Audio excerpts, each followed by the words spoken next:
Hi everyone, welcome to Chinnu sweets and spicy world. ഉപ്പേരിയൊക്കെ വറുത്തതിന് ശേഷം വാഴക്കയുടെ തൊണ്ട് നമ്മൾ വെറുതെ വേസ്റ്റായി കളയുക ചെയ്യാറല്ലേ. പക്ഷേ നല്ല ടേസ്റ്റുള്ള അടിപൊളിയായിട്ടുള്ള ഒരു ഹെൽത്തി ആയിട്ടുള്ള തോരൻ നമുക്കത് വെച്ച് തയ്യാറാക്കി എടുക്കാനായിട്ട് പറ്റും. ഞാനിവിടെ കുറച്ച് വാഴക്കയുടെ തൊണ്ട് ഇങ്ങനെ ജസ്റ്റ് ചെറുതായിട്ട് കുരുവിനെ അരിഞ്ഞെടുത്തിട്ടുണ്ട്. അത് നമ്മൾ വെള്ളത്തിലേക്കാണ് ഇട്ട് കൊടുക്കുന്നത് കേട്ടോ, ഇല്ലെങ്കിൽ അതിൽ കളറൊക്കെ മാറി അത് അതിൻ്റെ ഒരു തങ്ങ് മാറും, അതുകൊണ്ടാണ്. പിന്നെ ഞാനൊരു ചെറിയ മുറി തേങ്ങ എടുത്തിട്ടുണ്ട്. അതിലേക്കൊരു 3-4 ചെറിയുള്ളി, അതുപോലെ തന്നെ എരിവിന് ആവശ്യത്തിനുള്ള പച്ചമുളക് അല്ലെങ്കിൽ കാന്താരി, പിന്നെ ഒരു 1/4 ടീസ്പൂൺ മഞ്ഞൾപ്പൊടി, ആ കൂടെ ഒരു 1/2 ടീസ്പൂണോളം ജീരകം എടുക്കുന്നുണ്ട്, പിന്നെ 4-5 അല്ലി വെളുത്തുള്ളി. ഇത്രയും നമുക്കൊന്ന് ഒതുക്കി എടുക്കേണ്ടതുണ്ട്. ഇതൊന്നും അരഞ്ഞു പോവരുത്, അരഞ്ഞു പോയാൽ ടേസ്റ്റ് അതിൻ്റെ ഒരു ഇതങ്ങ് പോവും. നമുക്കറിയാലോ സാധാരണ തോരനൊക്കെ നമ്മൾ ഒതുക്കിയല്ലേ എടുക്കുക. അതുപോലെ അപ്പോൾ ആദ്യമേ തന്നെ ഉള്ളി, വെളുത്തുള്ളി, ജീരകം, മുളക് ഇത്രയും സാധനം ഒന്ന് നന്നായിട്ടൊന്ന് അരച്ചെടുക്കുക. അതൊന്ന് അരഞ്ഞു കിട്ടണം. എന്നിട്ട് അതിലേക്ക് നമ്മൾ നമ്മുടെ എന്താ പറയുക തേങ്ങ ഇട്ടിട്ട് ഒന്ന് ജസ്റ്റ് ഒന്ന് ഇത് ചെയ്തെടുക്കുക, ക്രഷ് ചെയ്തെടുക്കുക. അപ്പോൾ നമുക്ക് അധികം അരയില ക്രഷ്ഡായിട്ട് കിട്ടുകയുള്ളൂ, അതിൻ്റെ ആവശ്യമുള്ളൂ. ഇപ്പം നമ്മൾ അതൊക്കെ റെഡി ആയിക്കൊണ്ട് വെച്ചിട്ടുണ്ട്. ആ കൂടെ നമുക്ക് ഇനി വേണ്ടതെന്ന് പറയുന്നത് വൻപയർ അല്ലെങ്കിൽ ചെറുപയറാണ്. ഞാനിവിടെ വൻപയറാണ് കേട്ടോ എടുത്തിട്ടുള്ളത്. അതൊരു 3/4 വേവായിട്ട് ആക്കി വെച്ചേക്കുന്നതാണ്. വൻപയർ വേവിക്കുന്ന അറിയാമല്ലോ, ഒന്നേ കൂത്തിട്ട് വേവിക്കുക അല്ലെങ്കിൽ അല്ലാതെ വേവിച്ചെടുക്കുക. ഇനി നമ്മളൊരു പാനിലേക്ക് അരിഞ്ഞു വെച്ചിട്ടുള്ള വാഴക്കയുടെ തൊണ്ട് ചേർത്ത് കൊടുക്കുകയാണ്.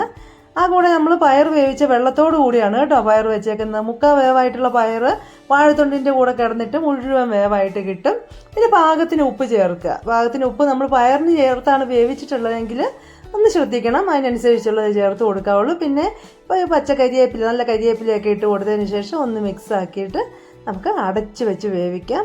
ആദ്യമേ ഒന്ന് ഫ്ലെയിം കൂട്ടി വെച്ച് കൊടുക്കുക. അതിന് ശേഷം ഒന്ന് മീഡിയം ഫ്ലെയിമിലോട്ട് വെച്ച് കൊടുത്തിട്ട് വാഴക്കയുടെ തൊണ്ടും പയർ പൂർണ്ണമായിട്ട് വെന്ത് കിട്ടണമല്ലോ, അത്ര ആവുന്നതിന് വേണ്ടി ഇടയ്ക്ക് 1-2 തവണ ഇളക്കി അടച്ച് കൊടുത്തിട്ട് നമ്മൾ ഒന്ന് അടച്ച് വെച്ചിട്ട് വേവിക്കുക.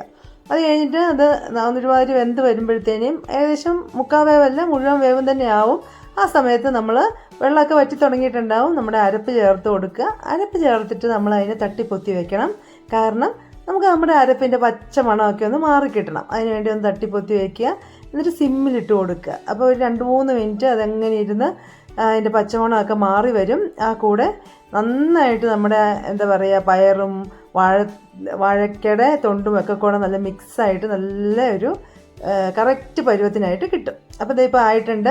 ഇനി നമുക്കതിനെ തുറന്ന് വെച്ചിട്ട് അതിൻ്റെ വെള്ളമൊക്കെ വറ്റിച്ചെടുക്കുക. അതൊക്കെ നമ്മുടെ ഇഷ്ടമാണ് കേട്ടോ. വെള്ളം നന്നായിട്ട് വറ്റി വറവറാന്നിരിക്കുന്നത് ചിലർക്ക് ഇഷ്ടമാണ്, ചിലർക്ക് അല്ലാതെ ആയിരിക്കും. അത് ആ രീതിയിലാക്കി എടുക്കുക. അതിനുശേഷം നമുക്കൊരു പാൻ ചൂടാക്കാം. അതിലേക്ക് ഒരു ടേബിൾ സ്പൂൺ മിച്ചം വെളിച്ചെണ്ണ ഒഴിക്കുക. പിന്നെ കടുക്, വറ്റൽമുളക്, കറിവേപ്പില, നമ്മൾ സാധാരണ കടുകൊക്കെ താളിച്ചിടില്ലേ, അതുപോലെ തന്നെ ഇത്രയും സംഭവം വറുക്കുക. അതിനുശേഷം ലാസ്റ്റ് ഞാൻ ഒരു ടിപ്പ് പോലെ, അതെനിക്ക് പ്രത്യേക ഒരു ടേസ്റ്റും കിട്ടും, അത് നല്ലതാണ്. അതുകൊണ്ടാണ് ഒരു 1/4 ടീസ്പൂണ് ക്രഷ്ഡ് ചില്ലിയും കൂടെ അതിലേക്ക് ഇട്ട് കൊടുത്തതിന് ശേഷം അതൊന്ന് മൂത്ത് വരുമ്പോൾ നമ്മുടെ തോരനിലേക്ക് ഇട്ട് കൊടുക്കുകയാണ്. എന്നിട്ട് അതിന് ശേഷം എന്താ പ്രത്യേകിച്ചൊന്നുമില്ല, നന്നായിട്ട് മിക്സ് ചെയ്തെടുക്കുക.